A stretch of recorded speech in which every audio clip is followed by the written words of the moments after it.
আসসালামু আলাইকুম। ইনশাআল্লাহ আজকে আমরা এই 26 বারের জন্য একটি গুরুত্বপূর্ণ ম্যাথ নিয়ে আসলাম, সেটা হচ্ছে ফাংশন।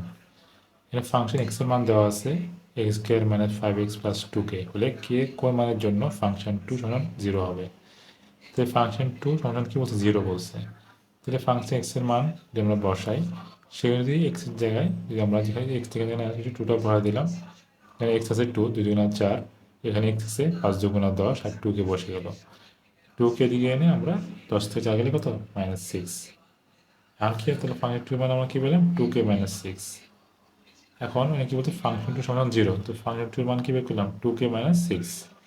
তাহলে ফাংশন 2 সমান 0 যে হয়, 2k মাইনাস 6 সমান কি হবে, 0 হবে। আর 2k দিকে রেখে -6কে +6 করে দিলাম, আর কে দিয়ে রেখে 2কে দিয়ে গুণাকারের সাথে ভাগ করে দিলাম, 2 দিনে 6, তাহলে কে এর মান কত, 3। তাহলে কে এর কোন মানের জন্য ফাংশন 2 সমান 0 হবে, এই 3 মানের জন্য। তাহলে আজকে আমরা যেটা করলাম, এরকম আপনার বাসায় আরও ভালো করে প্র্যাকটিস করে নেবেন একটা, এবং সংখ্যা চেঞ্জ করে যদি করেন আরও ভালো হয় ইনশাআল্লাহ।